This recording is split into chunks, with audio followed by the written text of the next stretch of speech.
যুবসাথীর তৃণমূলের সময় চালু হয়েছিল যুবসাথী প্রকল্প, যেখানে বেকার যুবক যুবতীদের প্রতি মাসে ১,৫০০ টাকা করে দেওয়া হতো। তবে সরকার বদল হয়েছে, তৃণমূলের জায়গায় এসছে বিজেপির সরকার। মুখ্যমন্ত্রী শুভেন্দু অধিকারী আগেও জানিয়েছিলেন যে তৃণমূল এবং বামকালীন চলা যে প্রকল্পগুলো রয়েছে সেই প্রকল্প কিন্তু এখনো চলবে, কোনো প্রকল্পে কিন্তু কোনো বদল হবে না। নাম হয়তো পাল্টাতে পারে, ভাতার পরিমাণ কমতে বাড়তে পারে, কিন্তু সমস্ত প্রকল্পই কিন্তু চলবে। আমরা দেখেওছি যে লক্ষ্মীর ভান্ডার নাম বদলে অন্নপূর্ণা যোজনা হয়ে এসেছে, ঠিক তেমনি যুব সাথীর নাম বদলে যুব শক্তি প্রকল্প কিন্তু বিজেপি সরকার রাজ্যে এনেছে, যেখানে বেকার যুবক যুবতীদের টাকা দেওয়া হবে, ব্যাংক অ্যাকাউন্টে তাদের টাকা পৌঁছে যাবে। তবে ১,৫০০ টাকা নয়, সেই টাকার বৃদ্ধিও কিন্তু ঘটেছে যুব শক্তি প্রকল্পে। এবার জানিয়ে রাখবো এই যুবশক্তি প্রকল্পের আবেদন কিভাবে করবেন, কোথায় করবেন এবং কবে থেকে করবেন। আবেদন কিন্তু শুরু হতে পারে অক্টোবর ২০২৬ থেকে।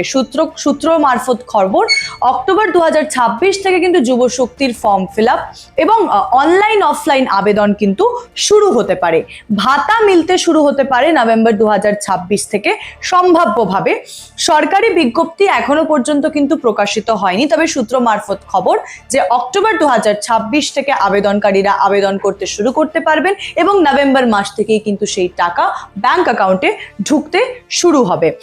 স্নাতক পাশ কর্মহীন যারা যুবক যুবতী রয়েছেন তাদের মাসিক ভাতা হচ্ছে ৩,০০০ টাকা এবং অন্যান্য যোগ্য যারা কর্মহীন যুবক যুবতী রয়েছেন তাদের মাসিক ভাতা থাকবে ২,০০০ টাকা পর্যন্ত। এবার যোগ্যতা কি কি দরকার, কি কি ক্রাইটেরিয়া ফুলফিল করলে আপনি এই যুবশক্তির ফর্ম ফিল আপ করে টাকা পেতে পারেন তাও জানিয়ে রাখবো। আপনাকে প্রথমত ভারতীয় নাগরিক হতে হবে, অর্থাৎ ইন্ডিয়ান সিটিজেন হতে হবে, পশ্চিমবঙ্গের স্থায়ী বাসিন্দা হতে হবে, বয়স হতে হবে ২৯ থেকে ৪০ বছরের মধ্যে, সম্পূর্ণভাবে আপনাকে কর্মহীন হতে হবে, অর্থাৎ আপনি কোনো কাজ বা কোনো জব অপরচুনিটি আপনার হাতে নেই সেরকম অবস্থায় থাকতে হবে।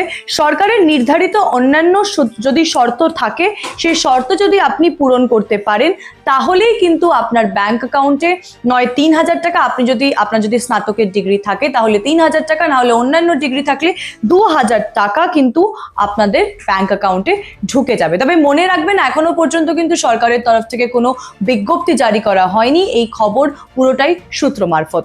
আরো খবরের জন্য চোখ রাখুন কলকাতা টিভির পর্দায়, রাত দিন ৭ দিন।